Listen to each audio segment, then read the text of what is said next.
ಏನೋ ನಿರ್ದೇಶಕ ಮುರಳಿ ಅವರು ನಿಧನ ಆಗಿರುವಂಥದ್ದು. ಈ ಸಂದರ್ಭದಲ್ಲಿ ಮಾತನಾಡಲಿಕ್ಕೆ ನಮ್ಮ ಜೊತೆಗೆ ನಿರ್ದೇಶಕ ಮುರಳಿ ಅವರ ಹಳಿಯಾಗಿರ್ತಕ್ಕಂಥ ಅಶ್ವಿನ್ ಅವರಿದ್ದಾರೆ. ಸರ್, ಯಾವಾಗ ನಿಧನ ಆದರು, ಏನಾಯಿತು, ಅವ್ರಿಗೆ ನಿಜಕ್ಕೂ ಏನಾಗಿತ್ತು? ಸೊ ಅವ್ರಿಗೆ ಲಾಸ್ಟ್ ಒಂದು 3 ಮಂತ್ಸ್ ಮುಂಚೆ ಕಿಡ್ನಿ ಟ್ರಾನ್ಸ್ಪ್ಲಾಂಟ್ ಮಾಡಿದ್ವಿ ಇಲ್ಲೇ. ಸೊ ಆ ಟ್ರಾನ್ಸ್ಪ್ಲಾಂಟ್ ಆದಮೇಲೆ ಒಂದು 10 ದಿನ ಇಲ್ಲೇ ಇರೋಂಥ ಪರಿಸ್ಥಿತಿಗಳಿದ್ವು. ಅದಾದಮೇಲೆ ನಾವು ಹಿಂದೆಗಡೆ ರೋಡಲ್ಲೇ ರೂಮ್ ಮಾಡಿದ್ದೀವಿ ಅವ್ರಿಗೋಸ್ಕರ ಅಂತ. ಸೊ ಕೆಲವು ಕಾಂಪ್ಲಿಕೇಶನ್, ಪೋಸ್ಟ್ ಟ್ರಾನ್ಸ್ಪ್ಲಾಂಟ್ ಕಾಂಪ್ಲಿಕೇಶನ್ ಬರುತ್ತಲ್ಲ, ಅದೆಲ್ಲ ಬಂದಿತ್ತು ಅವ್ರಿಗೆ. ಡಯಾಬಿಟಿಕ್ ಇದ್ರಲ್ವ ಅವರು. ಸೊ ಹಂಗಾಗಿ ವೂಂಡು ಹೀಲ್ ಆಗೋದು ಅವೆಲ್ಲ ಸ್ವಲ್ಪ ಪ್ರಾಬ್ಲಮ್ ಇತ್ತು. ಬಿ ಪಿ ಸ್ವಲ್ಪ ಇತ್ತು ಅವ್ರಿಗೆ. ಸೊ ಹಂಗಾಗಿ ನಾವು 24 ಅವರ್ ಅವ್ರ ಜೊತೆನೇ ಇರ್ತಾಯಿದ್ವಿ ನಾವು. ಈಗ ಒಂದು ತಿಂಗಳು ಮುಂಚೆವರೆಗೂ ಎಲ್ಲ ಪ್ಯಾರಾಮೀಟರ್ಸ್ ಎಲ್ಲ ಡೆವಲಪ್ಮೆಂಟ್ ಚೆನ್ನಾಗಿ ಆಗ್ತಿದೆ ಅನ್ನೋ ಥರನೇ ಇತ್ತು. ಬಟ್ ಈಗ 1 ತಿಂಗಳಿಂದ ಅವ್ರಿಗೆ ಒಂದೊಂದೇ ಪ್ರಾಬ್ಲಮ್ ಕಾಣಿಸ್ಕೊಳ್ಳೋಕೆ ಸ್ಟಾರ್ಟ್ ಆಯಿತು. ಯೂರಿನ್ ನಿಂತೋಗಿತ್ತು. ಸೊ ಹಾಗಾಗಿ ಕಾಲಿನಲ್ಲಿ, ಚೆಸ್ಟಲ್ಲೆಲ್ಲ ಮತ್ತೆ ನೀರು ತುಂಬ್ಕೊಳ್ಳೋಕೆ ಸ್ಟಾರ್ಟ್ ಆಗಿ ಕೆಮ್ಮು ಸ್ಟಾರ್ಟ್ ಆಗೋಗಿತ್ತು. ಸಿಕ್ಕಾಪಟ್ಟೆ ಕೆಮ್ಮು ಬರೋದು, ಚೆಸ್ಟಲ್ಲಿ ನೀರು ಇತ್ತಲ್ವ, ಅದನ್ನು ತೆಗ್ಸೋದಕ್ಕೆ ಒಂದು ಪ್ರೊಸೀಜರ್ ಮಾಡಿದ್ವಿ. ಸೊ ಆ ಥರ ತುಂಬ ಕಿಡ್ನಿ ಪೋಸ್ಟ್ ಟ್ರಾನ್ಸ್ಪ್ಲಾಂಟ್ ಪ್ರಾಬ್ಲಮ್ಗಳು ಜಾಸ್ತಿ. ಯಾವಾಗ ಅವ್ರು ನಿಧನ ಆದರು, ಯಾವ ಟೈಮ್ಗೆ, ಕೊನೆಯದಾಗಿ ಹೆಂಗಿತ್ತು ಅವ್ರ ಸಿಚುವೇಶನ್?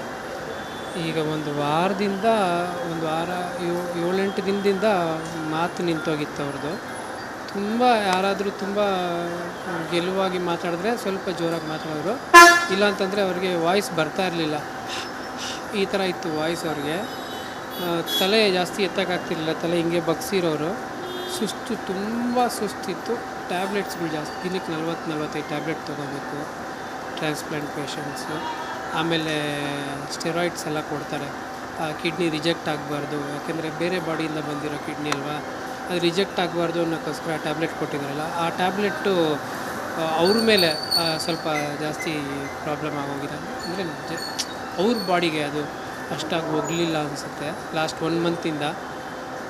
ಪ್ಲಸ್ ಕಾಲಿನಲ್ಲೆಲ್ಲ ನೀರು ತುಂಬ್ಕೊಂಡಿದ್ದರಿಂದ ಡಯಾಲಿಸಿಸ್ಗೆ ಕರ್ಕೊಂಡೋದ್ವಿ. ಮತ್ತೆ 1-2 ಸಲ ಮಾಡಿಸ್ಕೊಂಡ್ರಲ್ಲ, ಅವ್ರಿಗೆ ಸ್ವಲ್ಪ ಅದು ಮೈಂಡ್ಗೆ ಅಪ್ಸೆಟ್ ಆಯಿತು. ಎಲ್ಲಿ ಶುರು ಮಾಡಿದ್ನೋ ಅಲ್ಲೇ ಬಂದು ನಿಂತ್ಕೊಂತಲ್ವಾ ಅನ್ನೋ ಥರ ಅಪ್ಸೆಟ್ ಆದರು. ಆಮೇಲೆ ಡಾಕ್ಟರ್ಸ್ ಎಲ್ಲ ಮಾತಾಡಿದ್ರು. ಡಾಕ್ಟರ್ಸ್ ಎಲ್ಲ ಕೇಳಿದಾಗ ಅವರೂ ಕೂಡ ಹೋಪ್ ಕೊಡಲಿಲ್ಲ, ಏನೂ ಅಷ್ಟಾಗೇನೂ ಇಲ್ಲ ರೀ, ಇನ್ನೊಂದು 10-15 ದಿನದಲ್ಲಿ ನಾವು ಡಿಸೈಡ್ ಮಾಡಬೇಕಾಗತ್ತೆ, ಹೀಗೆ ಯೂರಿನ್ ಔಟ್ಪುಟ್ ಬರದೇ ಏನಾದರೂ ಇತ್ತು ಅಂತಂದರೆ ತೆಗಿಬೇಕಾಗತ್ತೆ ಆ ಕಿಡ್ನಿನ ಅಂತ ಹೇಳಿದರು ಡಾಕ್ಟ್ರು.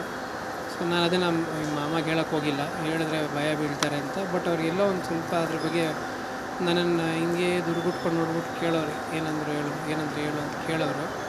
ಸೊ ನಿನ್ನೆ ಇಲ್ಲಿಂದ ಹೋದಾಗ ಕರೆದ್ಬಿಟ್ಟು ಬಾ ಸ್ವಲ್ಪ ಮಾತಾಡಬೇಕು ನಿನ್ನ ಜೊತೆ, ಏನಂದ್ರು ನಿಜ ಹೇಳು ಅಂತಂದರು. ನಾನು ಹೇಳಿದೆ, ಏನಿಲ್ಲ, ಯೂರಿನ್ ಔಟ್ಪುಟ್ಟು ಸ್ವಲ್ಪ ಸ್ಲೋವಾಗಿ ಸ್ಟಾರ್ಟ್ ಆದ್ರೂ ಸಾಕು, ಅದನ್ನು ಮತ್ತೆ ರೆಡಿ ಮಾಡ್ಬೋದು.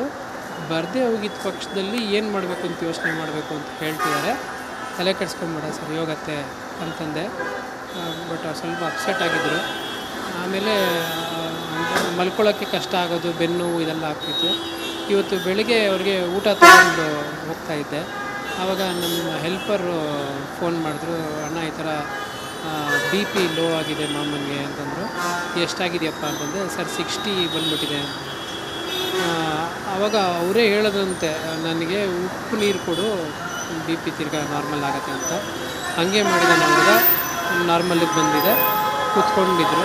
ನಾನು ಊಟ ತೊಗೊಂಡು ರೂಮ್ ಒಳಗೆ ಹೋದೆ. ನಾನು ನೋಡಿದ್ರು, ನಾನು ನೋಡಿ ಊಟ ಕೊಟ್ಟನೆಲ್ಲ ಊಟ ಮಾಡಿದ್ರು ಅಷ್ಟೇ, ಒಂದು 5 ನಿಮಿಷ. ಈಗ ಸಾಕಷ್ಟು ನಟ ನಟಿಯರು ಕೂಡ ಈಗ ಹಾಸ್ಪಿಟ್ಲ್ ಕಡೆ ಬರ್ತಾ ಇದ್ದಾರೆ. ನಾಳೆ ಅಂತ್ಯಕ್ರಿಯೆ ಏನಾದರೂ ಪ್ಲಾನ್ ಮಾಡಿದ್ದಾರೆ? ನಾಳೆ ಇವತ್ತು ನೈಟು ಇಲ್ಲೇ ಇದ್ದು ಬೆಳಗ್ಗೆ ಕರ್ಕೊಂಡು ಹೋಗ್ತೀವಿ ಮನೆಗೆ. ಅಲ್ಲಿ ನಮ್ಮ ರಿಲೇಟಿವ್ಸು ಅವ್ರ ಅಣ್ಣ ಇದ್ದಾರೆ, ಅಂದರೆ ನಮ್ಮ ಮುರಳಿ ಮಾಮ ಅವರ ಅಣ್ಣ ಇದ್ದಾರೆ. ದೊಡ್ಡಣ್ಣ ತೀರ್ಕೊಂಡ್ರು, 2ನೇ ಅಣ್ಣ ಇದ್ದಾರೆ, ಮತ್ತು ನಮ್ಮ ತಾಯಿ, ಅವ್ರಿಗೆ ಅಕ್ಕ ಹಾಕಬೇಕು. ಸೊ ಇವರೆಲ್ಲ ಪ್ಲಸ್ ರಿಲೇಟಿವ್ಸ್ ಎಲ್ಲ ಬಂದ ಮೇಲೆ ಮನೆಯಲ್ಲಿ ನಮ್ದು ಏನಿದೆ ಅದನ್ನು ಮಾಡಿಕೊಂಡು ಮಧ್ಯಾಹ್ನ 1:30-2 ಗಂಟೆ ಮೇಲೆ ಚಾಮರಾಜಪೇಟೆಗೆ ಕರ್ಕೊಂಡು ಹೋಗೋಣ ಅಂತ. Okay sir. ಇದಿಷ್ಟು ಏನೋ ಮುರಳಿ ಅವರ ಹಳಿಯಾಗಿರ್ತಕ್ಕಂಥ ಅಶ್ವಿನ್ ಅವರ ಮಾತಾಗಿರುವಂಥದ್ದು. ಏನು ಕುಟುಂಬದವರು ನಾಳೆ ನಿರ್ಧಾರ ಮಾಡ್ತೀವಿ, ಅಂತ್ಯಕ್ರಿಯೆ ಎಲ್ಲಿ ಏನು ಅಂತದನ್ನು ತಿಳಿಸ್ತೀವಿ. ಅದುವರೆಗೂ ಕೂಡ ಇವತ್ತು ರಾತ್ರಿ ಕೂಡ ಇವರು ಹಾಸ್ಪಿಟ್ಲಲ್ಲೇ ಇಡುವಂಥ ಕೆಲಸವನ್ನು ಮಾಡ್ತೀವಿ ಅನ್ನುವಂಥದ್ದು. ಕ್ಯಾಮ್ರಾ ಪರ್ಸನ್ ದೀಪಕ್ ಜೊತೆ ಪ್ರವೀಣ್ ಕುಮಾರ್ ಸಲಗ್ನಳ್ಳಿ, ರಿಪಬ್ಲಿಕ್ ಕನ್ನಡ. ಏನೋ ನಿರ್ದೇಶಕ ಮುರಳಿ ಅವರು ನಿಧನ ಆಗಿರುವಂಥದ್ದು. ಈ ಸಂದರ್ಭದಲ್ಲಿ ಮಾತನಾಡಲಿಕ್ಕೆ ನಮ್ಮ ಜೊತೆಗೆ ನಿರ್ದೇಶಕ ಮುರಳಿ ಅವರ ಹಳಿಯಾಗಿರ್ತಕ್ಕಂಥ ಅಶ್ವಿನ್ ಅವರಿದ್ದಾರೆ.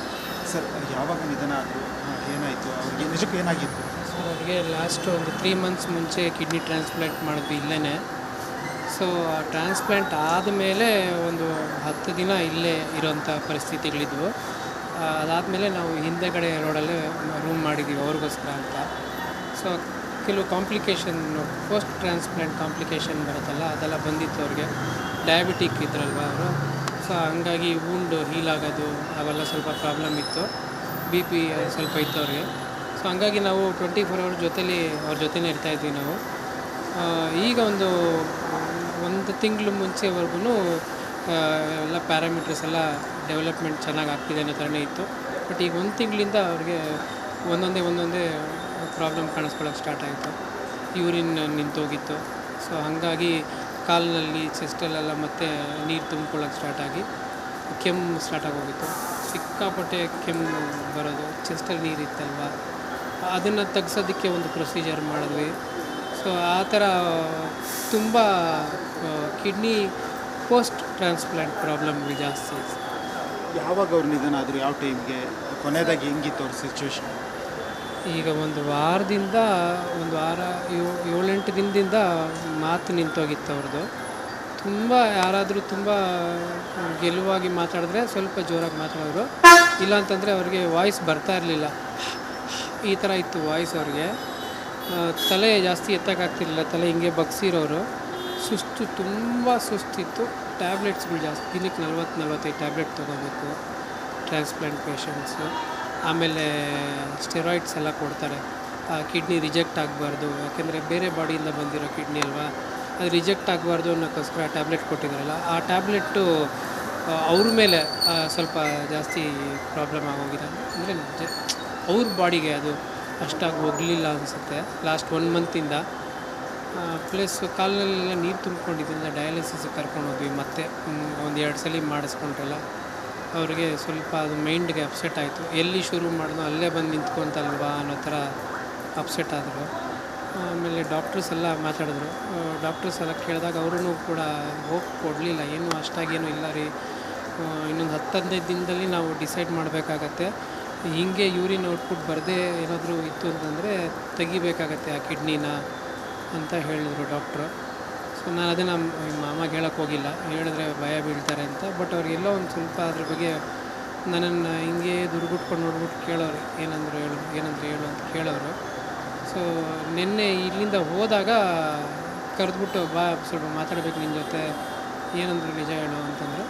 ನಾನು ಹೇಳಿದೆ ಏನಿಲ್ಲ, ಯೂರಿನ್ ಔಟ್ಪುಟ್ಟು ಸ್ವಲ್ಪ ಸ್ಲೋವಾಗಿ ಸ್ಟಾರ್ಟ್ ಆದ್ರೂ ಸಾಕು, ಅದನ್ನು ಮತ್ತೆ ರೆಡಿ ಮಾಡ್ಬೋದು, ಬರದೇ ಹೋಗಿದ್ದ ಪಕ್ಷದಲ್ಲಿ ಏನು ಮಾಡಬೇಕು ಅಂತ ಯೋಚನೆ ಮಾಡಬೇಕು ಅಂತ ಹೇಳ್ತಿದ್ದಾರೆ, ತಲೆ ಕೆಡಿಸ್ಕೊಂಬೇಡ ಸರಿ ಹೋಗತ್ತೆ ಅಂತಂದೆ. ಬಟ್ ಸ್ವಲ್ಪ ಅಪ್ಸೆಟ್ ಆಗಿದ್ದರು.